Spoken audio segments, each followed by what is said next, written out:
Could it be? Could it be? Could it be? Good morning, 60 Game. This is your boy Doug, and we've made it to February 23rd, 2025. And I'd like to say good morning to those who woke up today. Happy birthday to those birthday falls on the 23rd of February. And my condolences to those people who did not wake up this morning, February 23rd, 2023. It's a Sunday. I'm up because I have a date with money. Every time I got a date with money, I never be late. I show up on time. Money said, I'm here. I said, I'll be right there. Such a time. Sometimes I'll be 5 minutes ahead of us. I hate being late when money calls me out on a date. Feel me? So my first date is in Douglasville. We're going to 60 Game member Dennis. He lives on Barrow Pit Road in Douglasville. So we're headed to Douglasville. And then after we leave Douglasville, we're headed even north of Atlanta, a town called Cartersville, to see Lindy. So that's what I'm up to today. And the only reason why I'm after this is the fact that the problems that this money have, I mean, I can solve these in my sleep. So rather than sitting at home, I get up, take care of business, and go back home with a piece of money in my pocket. Feel me? Why not? If not, I would be laying in the bed watching the news minus the money. So go out here, get the money, come back, watch the news. Watch it on YouTube anyway. So let's ride out.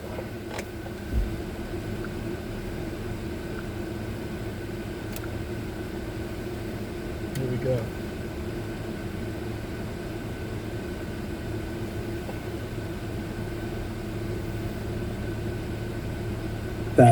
That river knot issue anymore. So I'm not going to do a big weekend update because not a lot to talk about, except I did that speech, the first speech in a while, at the Martin County, where I live, Republican Party dinner. And let me tell you something. I'm going to get some of it, and I'm going to put it here. I promise you won't be disappointed, so stay tuned to that. Okay, so I get a call from, let's call him an unimpeachable source. Unimpeachable meaning someone with credibility, someone who knows, and they said, Dano, your show last week about the special counsel hit job on Joe Biden. Everybody remember? Robert Hur, special counsel assigned to look into Joe Biden hiding classified documents. That was Robert Hur. We all know Robert Hur is a DC insider, connected insider. And I said to you that they really totally effed over Joe Biden, and the motive was escaping me. Because Robert Hur, by writing that Joe Biden basically has a mental disorder, that's in essence what they wrote. Joe Biden took these classified documents, but he's a feeble, senile old man who wouldn't remember, so we're not going to prosecute him. How anybody in the conservative movement didn't see from miles away that this was a hit job was beyond me. Joe, it was an obvious hit.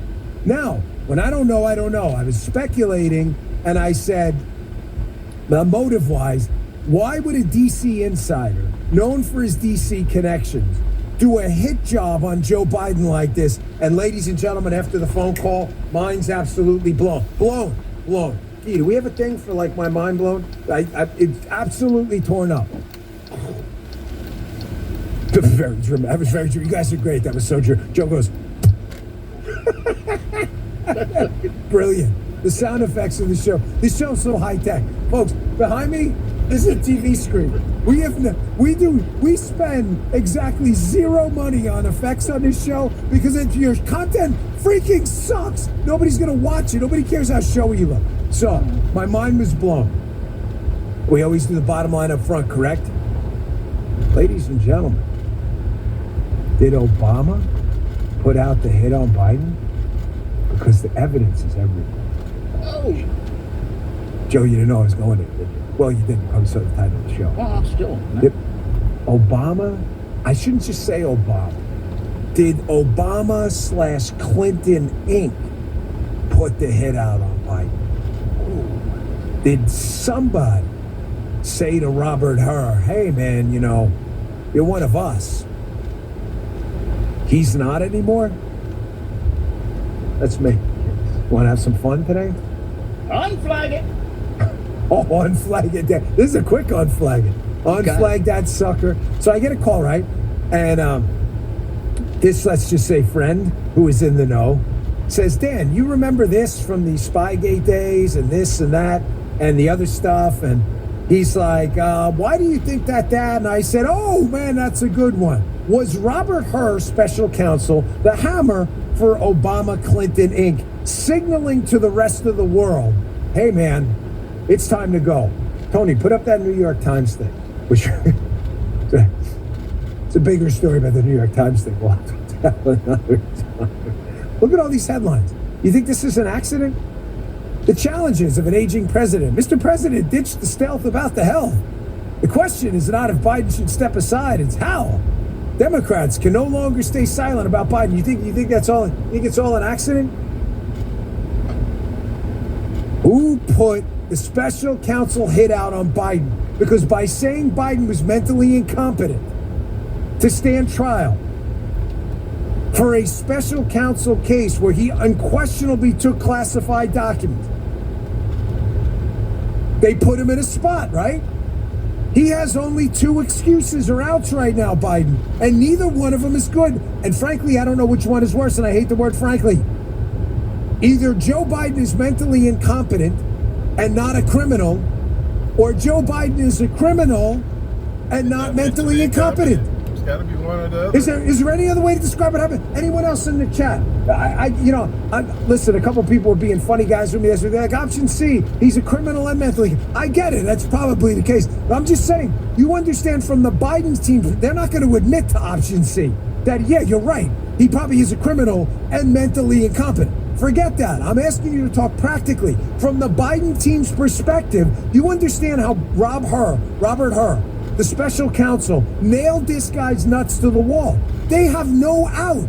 They can sit there all day and explain Biden's not mentally incompetent, and then the media is going to go, well, if he's not mentally incompetent, then why shouldn't he stand trial? The report says that he willfully did this, and if he did it willfully, then how come he can't stand trial if he's mentally fine? And if they answer the other way around, he's got some mental issues, he just didn't remember taking the documents, the question obviously is, well, how the hell is he president of the United States if he has mental issues? You think this happened by accident? I told you last week, Robert Hur boxed him in, and I spent the weekend figuring out why. It is now clear that Obama's team put out the hit on this guy. Unimpeachable, folks. Unimpeachable. Let's rewind the tape a little bit. You want the receipts? We always bring the receipts. What do you think I was going to do? Throw that out there and not back it up? I want you to remember this article here from CNN. Again, I use left-wing sources for a reason. It's not an accident. Who is Robert Hur, the special counsel overseeing the Biden document probe? This is in February of 2024, this article. Rob has been around long enough. He knows what he's getting into. Former Trump Deputy Attorney Rod Rosenstein, for whom Hur served as a senior advisor, told CNN. I think is the date on that story right? Doesn't seem right. I think he understands the need to ignore politics and focus on what matters, Rosenstein said. Oh, really? So Rod Rosenstein is the first person. Yeah, figured. I picked us. But yeah, pay attention to those dates. Why is Rod Rosenstein in that story? Chat stirs! Where are we going with this? Anybody know? So Rod Rosenstein, who is an Obama ass-kissing acolyte, who is the probably second or third most important figure in the Spygate Russia collusion hoax. Hear, hear. Rod Rosenstein says, well, here's my guy. Looky here. I love Robert Hur. Folks, quote, put that CNN thing back up again. He knows what he's getting into, Robert Hur. Oh, yeah. Does he? Let me ask you something. Rod Rosenstein, Deputy Grand Poobah of the Spygate collusion hoax, loves Robert Hur and quote, Hur knows what he's getting into? Let me ask you this. Was Robert Hur the Insurance policy if Joe Biden's presidency broke bad. Wait, because correct. That's pun intended, folks. Was he the insurance policy there? Any thoughts?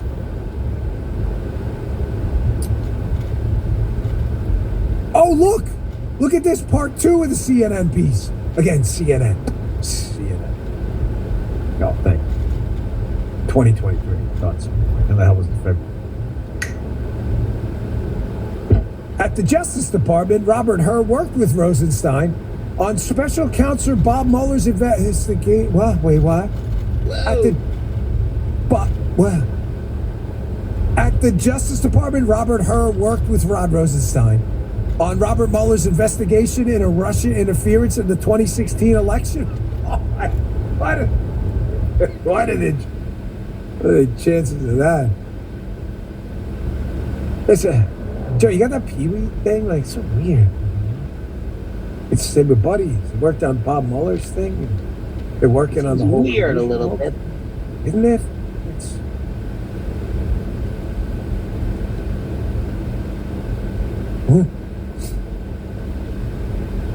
Robert Hur knew what he was getting into, folks. How do I know that? I don't. Rod Rosenstein does. He said it. That's his quote. And he worked with Rod Rosenstein on the Trump thing, so they know each other. You think they're pulling a collusion hoax on Biden? Why would they do that? Because oatmeal for brains. Someone said in the chat early this morning, so we play a drinking game, take a shot every time Dan says oatmeal. But do not. You'll be intoxicated. We don't want to get drunk in the mornings. It's not a good thing. Take care of your body. Alcohol's no good. Okay? I'm just telling you, oatmeal brains in the White House. Who knew better than anyone how bad Biden sucked? Does anybody know? Come on, where am I going with this? You guys know? Obama. Why? He was stuck with this idiot for 8 years. I'm telling you, I worked in this White House. One of the advantages of listening to the show, everybody's got their own. Levin's got the greatest legal mind I've seen. I don't have his legal mind. However, I worked in the Obama White House, and I'm telling you, having been there, that Obama hates Joe Biden. I don't care what he tells you. He thinks Joe Biden is a numbnuts and an intellectual lightweight and a moron. How do I know? Because I know. He doesn't like Biden. If he liked Biden, he would have endorsed Biden over Hillary Clinton when Hillary Clinton wanted to run or ran in 2016. They did not. He wouldn't have waited to the end, to the absolute end in 2020 when he endorsed Joe Biden. Remember that? Obama suspiciously was quiet. What more evidence do you need? Guys, and the P1s out there, you know you're a listener to the show. How many times have I told you, Joe, I've been telling you for 8 years, you know it, you've been here. These two hate each other. Yeah. Biden thinks he's smarter than Obama and thinks that he was the brains behind the Obama White House. Obama knows Biden's a moron and an egomaniac. They hate each other. Rod Rosenstein's unofficial but official kind of sanction of Robert Hur as a special counsel was an insurance policy. This was unquestionably a hit. That report was a hit. Merrick Garland did everything he could to stop Robert Hur from advancing charges against Joe Biden in the classified documents case. So Robert Hur, with a signal from up high, go forth to love and serve. Excuse me. Oh, the Obama team said, you're going to take this guy out. You are going to write in that report that this guy is mentally incompetent, so he has only two choices. He's mentally incompetent, not a criminal, or he's a criminal who's not mentally incompetent. Either one sucks. Remember, never underestimate Joe Biden's ability to F things up. Yeah. Oh, amen, brother. You know what? I'm sorry. I should have actually. Hold on. That was great. Yeah. I'm going to put that because I want to miss it on the radio show. Yeah, man, that was. That is a quote from who, Obama. Joe? That is a Barack Obama quote. Never underestimate Joe's ability to F. It rhymes with cluck things up. He's an idiot. He's an idiot. Let me throw one more curveball at you. Rod Rosenstein, before he was the Deputy Attorney General, where did Rod Rosenstein work? I know Rod Rosenstein worked there because I worked in the Secret Service when he was there. Rod Rosenstein is the United States Attorney for Maryland. God, terrible. Who took his spot after that? Robert Hur. Buddies, amigos, chums, pals. Look at his Politico piece. White House frustration with Garland grows. Again, ladies and gentlemen, you think this is an accidente? This is real. Why are they frustrated with Garland? Garland, I don't know. Garland did everything he could to shut this thing down.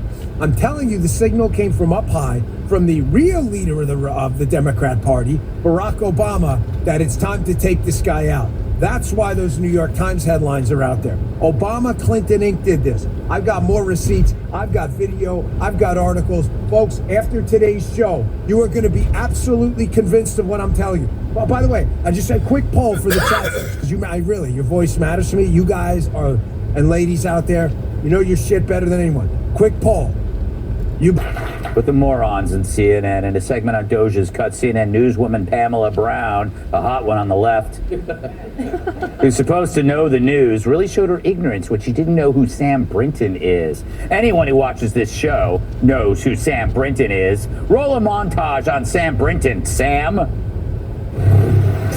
Brinton, one of Biden's first non-binary officials, still has a job, but he's on leave, or them's on leave, whatever, after allegedly stealing a woman's suitcase from baggage claim. Biden administration official and part-time Sinead O'Connor impersonator Sam Brinton, allegedly wheeling a stolen suitcase through the Las Vegas airport. A non-binary baldy was named Assistant Secretary of Spent Fuel Disposition, handling the nation's nuclear waste disposal. But after looking at him, the only part of that title that fits is secretary. Former federal government official Sam Brinton has been fired after multiple arrests for swiping luggage at airports. Police say if you recognize the clothes Brinton wore as your own, get a new stylist. Well, I think we found I think Brinton is the new Joe Rogan of the left. I mean, they're both bald, but if you're a news anchor at CNN, I guess you overlooked anything that revealed the incompetence and sheer insanity of the Biden administration, including a cross-dressing kleptomaniac Biden administration nuclear official, a nuclear official. Roll it, Fred.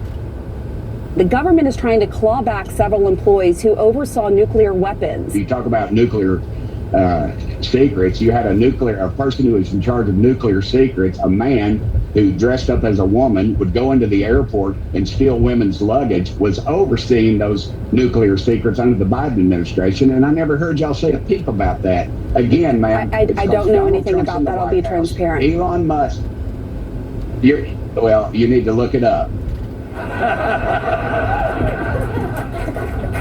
Look it up.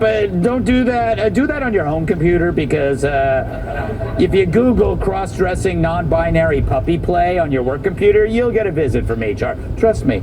I do love how Pamela says, I don't know anything about that. I'll be transparent. It's like, lady, that goes without saying. Right. And it should be the new motto for CNN. We know nothing, but at least it's transparent. I mean, Wolf Blitzer is turning over in his grave. He's not dead. He just likes to sleep in graves. Really too soon. Yeah, it isn't too soon. It really is too soon. Emily, this kind of I think this reveals what kind of bubble the media lives in. This story is a huge story because this guy was dealing with nuclear secrets and was a frickin' nut job. That's the thing. It was covered so widely. You're right. Look, at the end of the day, I don't even commend I don't know anything about that to be transparent, because all that does is underscore that they've been patting themselves on the back as the fact finders, right? They were fact checking every time Trump opened his mouth. With what and how? We know that they're blatantly serving as a propagandist and apologist for the last administration, and now we expect to believe them. I mean, that's why the ratings are so low. That's why Jim Acosta's unemployed. But to me, it just underscores, if you want facts, obviously don't ever go to CNN. Yes, you come here for the facts. That's right. That's our motto. Come here for the facts, but stay for the sex appeal. Hey, Jeff, it is kind of interesting how they presented all these kind of irrational and improbable hoaxes. You know, Trump said drink bleach, all that crap. And then they ignore one of the most insane scandals, which is true. Yeah. If they wanted something interesting, here it is. Right. They don't want to touch on any of that stuff. And I'm jealous of how short their memory is. Yeah. I wish I could forget about that bozo, and I can't. Yes. Haunts my dreams, that Sam Brenton. Yeah. Why do all the hot ones have baggage? You know?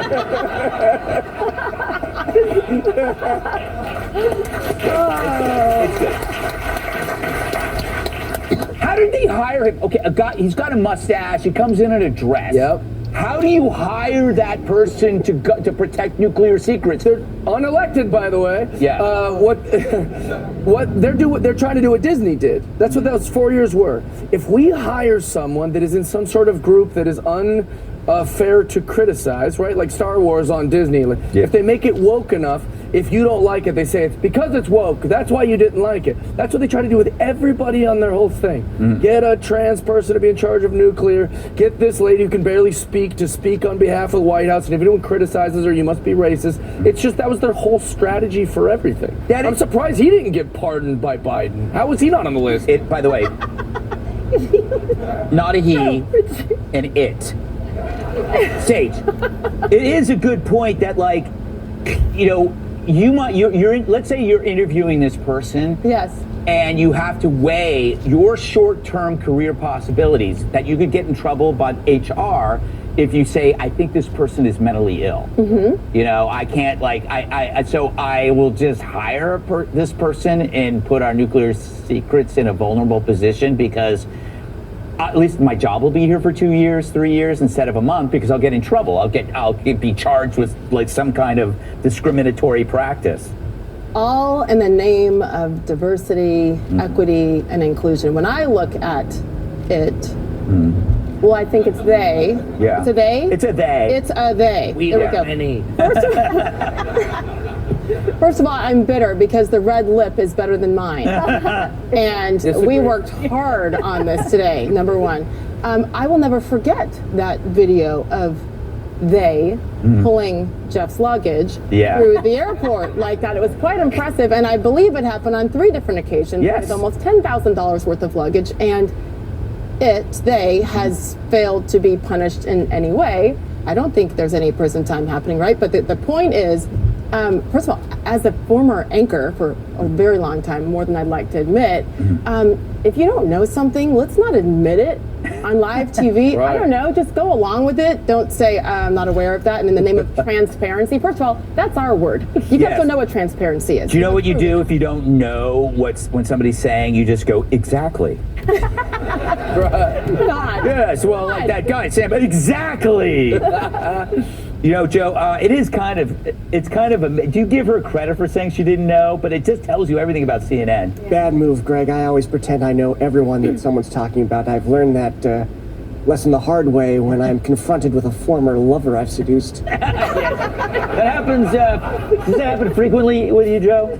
All the time, Greg. Yeah. When you travel as much as I do, you've got some baggage of a different kind. That is true. I'll tell you what's fascinating about this whole story. It's like the whole media is upset about, people getting access to information, and he's making the point, well, Sam Brinton had a lot of information, and maybe he wasn't, the most qualified person to be in charge of that. But to me, this is very similar what they're doing with Doge to what they do with abortion. They don't want to talk about what's really happening, so they try to make it about privacy, Yeah. They're like, hey, what are you doing in that room, killing a baby? And the left's like, don't you ever knock?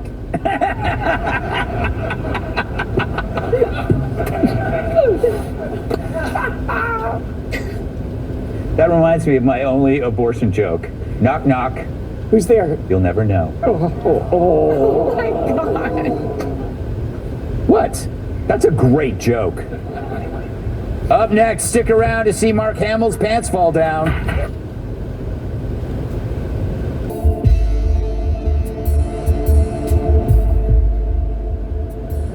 You know, the New Edition story and the Bobby Brown story that aired on BET was probably some of my favorite music bios that I ever seen. Now, in those movies though, right, there was one person who was a major figure in making their career successful, and his name was Gerald Busby, played by R&B singer Tank. And look, right, Tank, it was an honor for Tank to play him because he knew him personally. Because Tank said when he moved to LA to pursue his dreams and get a record deal, he was broke, on the verge of being homeless with only $1,000 to his name, living in his car. And he ended up getting a chance to meet and sing for Gerald Busby, who bought 2 of his songs for $17,500 a piece. He looked out for Tank. That's the kind of guy Gerald Busby was. When a lot of those older artists lost their deals during that disco era and all that mess, he signed them and gave them another chance to make music. Smokey Robinson said he had tremendous respect for the way Gerald continued the Motown legacy after Barry Gordy. Soul Train founder Don Cornelius said he had the pleasure of meeting Gerald during his 3-decade connection to the music industry, and he said Gerald was always making sure that his artists would come on the show and was one of the most supportive during the 25 years that he knew them. Michael Bivins from New Edition called him the boss of all bosses in the music industry next to Clarence Avant, saying if Clarence Avant is the godfather, then Gerald Busby was his underboss. That's how much respect he had for him. And most of the black people with power in the music industry would get advice from Gerald as their consultant. You know why? Because he understood marketing, promotion, distribution, and the international and global aspect of the music business. And when he died, though, his death was kind of suspicious to me, but I don't know. So let's get into the story, though, right? Now, Gerald Busby was born in South Central Los Angeles, California. Now, growing up, his father was an entrepreneur too. He had his own business doing upholstery, which motivated Gerald to become a businessman. But, you know, they were still very poor during that time. And he also loved music growing up. But like I said, he was poor. Gerald said they were so poor, he couldn't even buy records. Now, after graduating high school, he went to Long Beach State College, but dropped out only after 2 years because he really wanted to be involved in the music business, which led to him becoming a DJ on the side and a club promoter. But after that, right, after he dropped out of college, he ended up getting a job at the popular toy company, Mattel, as an inventory clerk. Then he was promoted to purchasing agent for production supplies. Then he was promoted to new toy coordinator, which meant he was monitoring toys from the test stage to the final production process. Now, even though he had a good job at the toy company Mattel, his love was still music. And him and one of his friends named Gary Holmes, who was also a club promoter, started promoting and bringing big-time musicians to concerts in LA. Now, the first concert that they wanted to do when they first got together, when Gerald and Gary got together, they wanted to bring Motown artists down, but Motown refused to work with them. And that's when they reached out to Stax Records, and they agreed, and they ended up doing the Watch Stax concert. Now, see, when they did the Watch Stax concert back in 1972, if y'all remember that concert, it's a documentary movie out on that concert too. It's all about the Watts riots that had happened in the 60s. But look, right, that concert, it had Isaac Hayes there, staple singers, Richard Pryor was there, Jesse Jackson, all of them was there, and many more. And they had over 100,000 people in the crowd. And when Stax Records seen how Gerald and Gary promoted and put that concert together, they offered them a job with the label as regional promotional representative.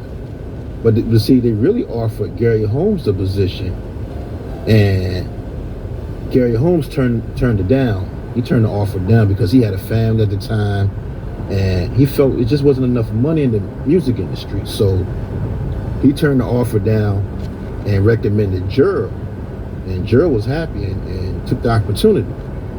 Now, when Gerald got with Stax Records, his official job title was head of the West Coast promotion and marketing, which was basically just going around and hanging up posters in mom and pop stores, educating them on what records the label had coming out and stuff like that. Just basically creating a buzz for the albums. And also during that time, he did help Isaac Hayes with that Shaft album, they said. But right after that, Stax Records ended up shutting down in 1975. So after Stax Records shut down, he got a job with a bunch of other record labels like Casablanca Records. They had him promoting albums by Donna Summer, the heavy metal band Kiss, the Village People, Parliament. After that, he worked with CBS Records. Then he worked with Atlantic Records, Polygram Records, and A&M Records doing promotional work, just soaking up he was just getting a lot of knowledge, just learning the game. Because see, you gotta remember at that time, a lot of labels during the 70s was trying to follow in the footsteps of Clive Davis at CBS Records, because he had a black music department. Well, he had Earth, Wind and Fire over there, the Jacksons was over there, Gamble and Huff record label, Philadelphia International Sounds. You know, they had Harold Melvin and OJ's and all them over there. Isley Brothers, Sly and the Family Stone. They were selling records like crazy at CBS with Clive Davis, and a lot of labels was trying to just do the same thing he was. So 1984, Gerald, he left A&M Records and was hired at MCA Records to build a black music division like Clive Davis did at CBS. And they gave him a salary of $150,000 a year. Now see, how he got that job at MCA was because of Clarence Avant, who recommended him to MCA's CEO at the time, a guy named Irvin Azoff. Well, Clarence Avant actually brought him 3 people to run the black music department over there. I want to say he brought Gerald Busby, Lowell Silas, and Ernie Singleton. And for Gerald, the deal was great because he was starting from scratch. They had nothing over there, no black department, so it was all brand new. They wanted him to put that whole department together, so everything was just brand new in that department, and now he was the president. And man, he turned that company around and saved them from bankruptcy and everything, because before that, they used to call MCA Records Music Cemetery of America. And they also had a reputation for having mafia ties too. A lot of mob ties during that time. But see, when Gerald got that position, right, he hit the jackpot because he ended up signing Patti LaBelle and Gladys Knight, who both were just dropped by their labels because that disco era had pushed them out. So they was free agents at that time. But look, there was one special group that he did sign and took a chance on, which was New Edition, who became MCA's first hit black group since 1979. Now at first, right, Gerald was kind of unsure about signing New Edition because they weren't a powerhouse singing group. They was young, you know, but what really changed his mind and made him sign them was when he seen all those girls chasing him and screaming after them. And that's when he knew he had something. And you know, Gerald loved New Edition, man. When Michael Bivins confronted him about those $1.87 checks they received, Gerald told him straight up, look, y'all should have read the contracts.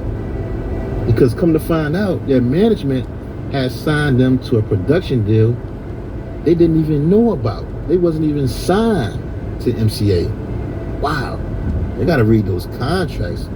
All y'all up and coming artists and people trying to get in the industry, read those contracts.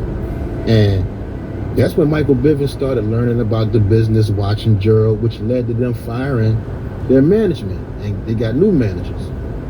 Michael Bivins, he was the one that told Gerald that they wanted to add Johnny Gill to the group to replace Bobby, and Gerald made that happen for him.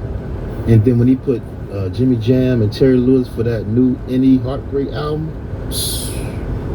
man, the rest is history. That's a classic album right there.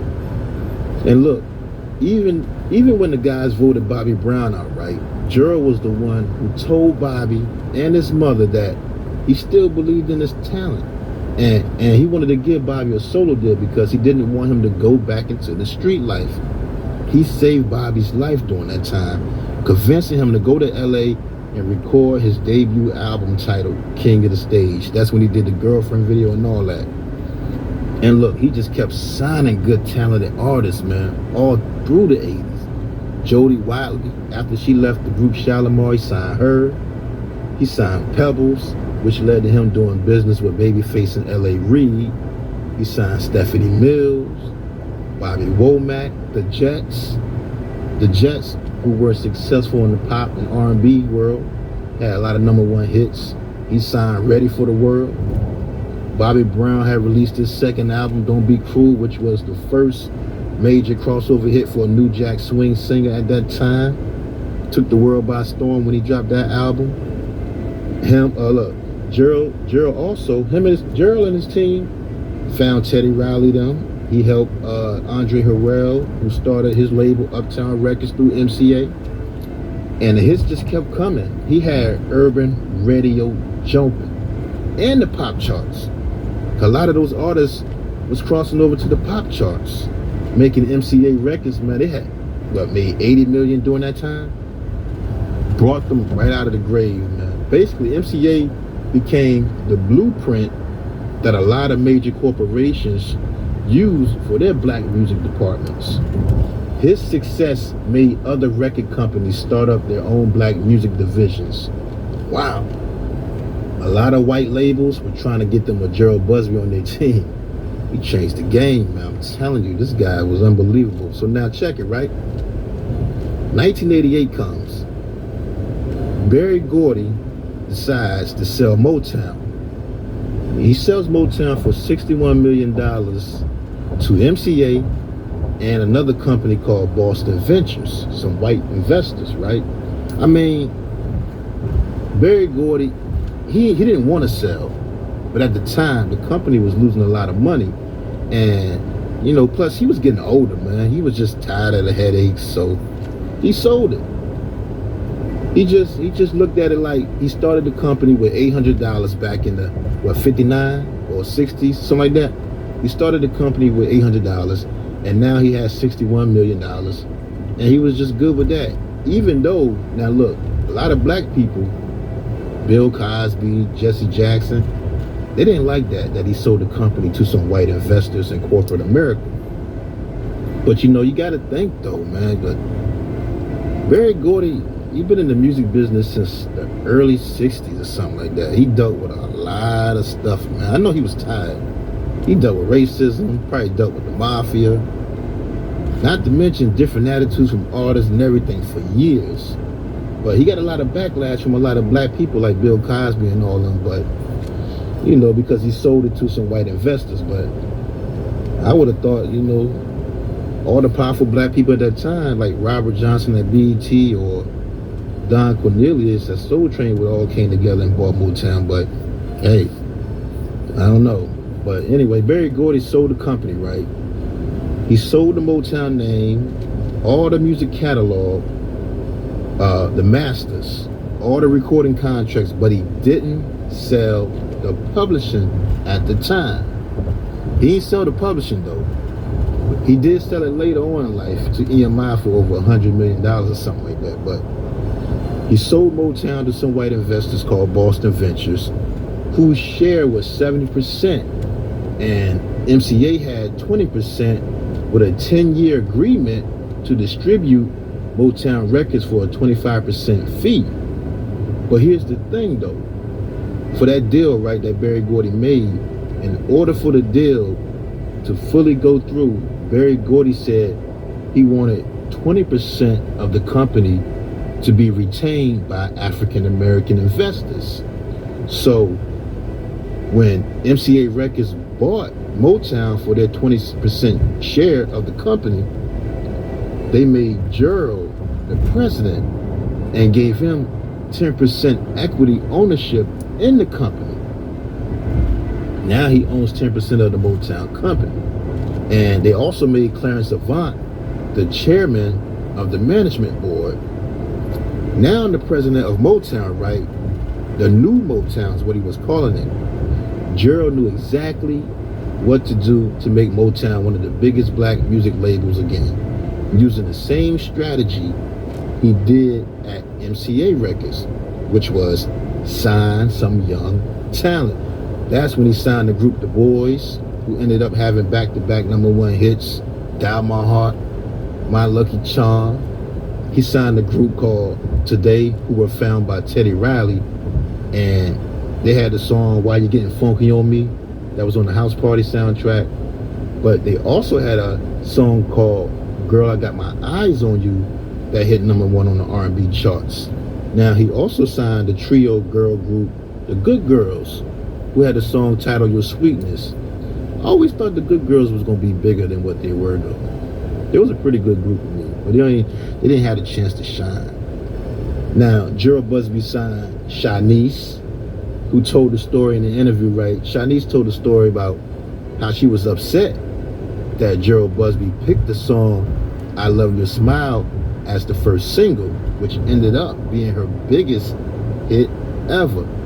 And she said in the interview, after the song went #1, she realized that Gerald was a genius. Now Gerald also said Shanice was the one artist he wanted to be a megastar and sell millions of records. He really loved Shanice. I love some Shanice too. Now plus, look, he signed Johnny Gill to a solo deal. He was nominated for a Grammy with his #1 hit, My, My, My.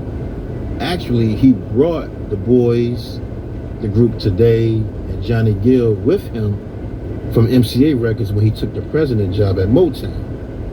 Let me see what else he did. Now, he gave Michael Bivins a label deal, which led to him signing the group ABC, another bad creation, who went platinum. And he signed Boyz II Men, who sold millions and won Grammys. Now, look, Michael Bivins also stated that him and Gerald were the first ones to do a 50-50 joint venture deal. They invented the 50-50 joint venture deal. Wow. History right there, y'all. And what's crazy is, right, Gerald really didn't want to do the deal with Michael Bivins at first, only because of the backlash he would receive from other music moguls like Clive Davis, Tommy Mottola, and all of them, because he felt if Clive Davis and Tommy Mottola found out that Gerald Busby gave a young black man, Michael Bivins, half the money, then they would have to do the same thing, which is changing the game. But Gerald, he was a real guy, and he decided to take a chance with Mike Bivins, creating the 50-50 joint venture, which later on opened the doors for so many young black entrepreneurs, labels like Bad Boy, Social Death Row, a bunch of other ones too. That's crazy, man. I'm telling you, man, this guy was the man. He changed the game. Look, in an interview, right, he said there was 2 special artists he wished he could have worked with longer. Like I said earlier, one was Shanice, and the other was Michael Bivins, saying he made a lot of money with Michael Bivins' talent, and he made Motown's value go up. When y'all get a chance, check out some Michael Bivins interviews. He was bigging Gerald Busby up, man. And look, don't get it confused now. Gerald, he knew his music. He knew when a song was a hit. For example, Dallas Austin, he did that interview on Vlad saying when Babyface wrote I'll Make Love to You for Boyz II Men, Boyz II Men told Babyface the song was horrible in his face because they felt like it sounded too much like End of the Road. And that's when Gerald Busby made them do the song. And it went #1 for 14 weeks, breaking the record of their own song, End of the Road, which was #1 for 13 weeks, which beat Elvis Presley's record over 30-something years ago. Wow. No, Boyz II Men, to be fair, Boyz II Men said they just was young. They didn't know, you know. But Gerald Busby also, he brought back Diana Ross. He got Diana to come back to Motown. Smokey Robinson had left and he came back. The Temptations was still there because the Temptations had a lifetime contract with Motown. And Stevie Wonder, I think he left, he came back too. Stevie Wonder was there. And I know Stevie Wonder, he had put out that Jungle Fever soundtrack to the Spike Lee movie. That was on Motown Records. I mean, Gerald Busby was signing everybody. He gave KG from Naughty by Nature his first label, which was Illtown Records / Motown. And he put out the group Jeanne and Rotten Rascals. And you know, Jeanne did good. They sold platinum, sold millions. He also, look, Gerald also signed some rappers himself. He signed Jesse West, who y'all probably remember from the song Dolly My Baby with Supercat, Mary J, Puff and Biggie. He signed some more rappers, Rich Nice, Doc Box, and he signed female rapper MC Trouble. But they just didn't make any noise on the charts because he really didn't know how to market hip-hop music at the time. And he admitted that. Gerald admitted that he didn't know how to market hip-hop music. Stay tuned for that MC Trouble story too. That's coming soon too. But as far as his rap artist, Queen Latifah did come. She came later, doing her thing with the Black Rain album. That was successful though. But overall, he actually turned the new Motown company around. Barry Gordy sold the company for $61 million to some white investors.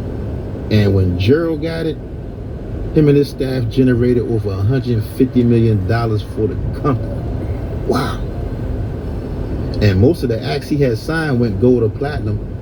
And he put out a lot of #1 hits on the charts, man. Even some of the songs, some of the albums didn't do well, but for the most part, a lot of them was hits. And he was declared the king of the urban music at the time. He created a powerhouse for black executives and black talent at Motown. He had Motown hot again, man. But see, now here's the thing. Also around that time, right? Gerald felt that MCA Records, who was partners with Motown, they wasn't helping him on the promotional side for his black artists, which was part of the agreement when he took the Motown job. MCA was supposed to distribute the records and help with the promotion of the black artists on his roster. Now, Gerald, you know, he came from promotions. He know all about the promotional thing. He felt they was trying to destroy and sabotage the Motown legacy. And he was saying this in an interview one time, man. That's messed up. He felt they was actually trying to destroy and sabotage the Motown legacy. When he would talk about that, how the way they was treating them and everything, he would cry, man. He'll get emotional saying he'd rather quit the president job at Motown than see the label become a cash cow for huge corporations. He really wanted to revive the Motown legacy. He wanted to be the savior for Motown. But you know, in my opinion, I just think he was a black man with too much power, making a lot of money, and they didn't like it. And when he got fed up with the bad treatment, how MCA Records was treating him, he wanted to take Motown to a different distribution company. So he sued MCA to let them out of their distribution deal with them. And he took Motown to Polygram Records. And all of Gerald's work made Motown's value go so up, right?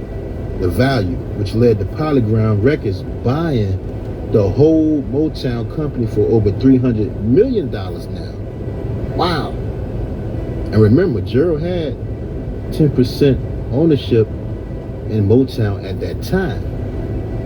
But in 1994, Polygram, like I said, they bought the company, bought the whole Motown for $300 million. 94, they fired Gerald Busby and gave his position to Andre Harrell because hip-hop music was at the forefront and they wanted to ride that wave. They wanted to bring some more hip-hop to Motown. And I understand that. It's understandable they wanted to bring hip-hop to Motown. And like I said, Gerald, he admitted that he really didn't know how to market hip-hop. He was an R&B guy. So they let him go. They fired him. But when Andre Harrell took his spot, Andre Harrell didn't even last 2 years at Motown. He was forced to resign. When Andre Harrell took over, everybody started leaving Motown, like Shanice, Jody Watley, Johnny Gill. Johnny Gill said, look, in the unsung episode with Johnny Gill, he said when Andre Harrell tried to talk to him about his album, he told him straight up, you ain't Gerald Busby, so don't even talk to me. Wow. Now, after they fired him, right, 98 comes, 1998, he was a free agent. He could have went anywhere. Everybody wanted Gerald to work for their company. Even Disney, because of his track record. Disney wanted him. But DreamWorks Records offered him a job as the head of the urban music division for their company. And, you know, they done seen what he did at A&M Records, MCA Records, and Motown. So they hired him for DreamWorks Records. So when he took the job at DreamWorks, he put out artists like Dave Hollister, female rapper Soleil, if y'all remember her, and Tamar Braxton released her first solo album over there too. Gerald said he wanted Tamar Braxton to be his Janet Jackson of the label. Now, he also executive produced the soundtrack for the Disney animated movie called The Prince of Egypt, which was big. And I think he had something to do with putting that song together with Whitney Houston and Mariah Carey, which won an Academy Award. Now check this though, right? That same year, he became a major shareholder in the nation's first black-owned national bank, which was called Founders National Bank of Los Angeles, alongside with Magic Johnson and Janet Jackson, calling themselves the JJB Partnership. Wow, black bank. I didn't even know they had a black bank. That's crazy. Now him, Magic Johnson, Janet Jackson, and a few other black investors put their money together for this black bank. And the deal was aimed at establishing a nationwide network of banks in black neighborhoods. In an interview, Gerald said he got into banking because as he gets older, pretty soon he'll have to retire from the music business, but he still wants to be attached to it. So by buying a bank, he could become a lender for those who need financial help coming up in the game, and a beacon of light and hope to the people living in forgotten communities. It guarantees access to capital. Now, in 2001, he ended up leaving DreamWorks Records. And in 2004, Def Jam Records made him an offer and named him president of Def Soul Classics, which was their R&B division. And they wanted to focus on veteran R&B artists. And they ended up signing Patti LaBelle, signed there, and the Isley Brothers to the label. Patti LaBelle released her 15th album titled Timeless Journey, which went gold. And the Isley Brothers released their 30th album titled Baby Making Music. But 2 years later, after doing that, Kevin Liles, he left Def Jam. He was the president at the time. And Gerald decided to leave also because that's who he was dealing with, Kevin Liles. After that, that's when Gerald and a guy named Mike City decided to form a label together called Umbrella Records. And they brought Patti LaBelle over there, and she released her gospel album titled The Gospel According to Patti LaBelle. And then they signed R&B singer Carl Thomas, and he released his third album titled So Much Better after leaving Bad Boy Records. The singer Tweet had also signed to the label after leaving Missy Elliott's label Goldmine, but she ended up leaving Umbrella Records too because of lack of promotion, according to her. But on November 4th, 2008, Gerald Busby was found dead in his hot tub at his house in Malibu. Now, they say no foul play was involved, and the medical examiner confirmed his death to be accidental drowning. They believe a pre-existing medical condition, some with the cardiovascular disease and diabetes may have contributed to the drowning. No. Now, Gerald's wife of 34 years, Carolyn Busby, right? She admitted that he was battling with diabetes and a failing kidney. And it's just sad because he died on the same day Barack Obama made history by becoming America's first African-American president. And Carolyn Busby said Gerald had talked about the significance of a black man becoming president for so long, and he would have not wanted to miss the opportunity to vote for Barack Obama. But what's crazy is he was getting ready to go and cast his vote, and all of a sudden just died in a hot tub. That's sad, man. Accidental drowning. Or they say yeah, I guess it can happen, man. Thank you for joining me this morning. We are in Douglasville, Georgia for the first stop. When I come back, we'll be leaving Douglasville and headed to Cartersville. You guys get up, put some clothes on, get active. It ain't over to the casket drop. This is your boy Doug, 60 Gang, and we'll be back.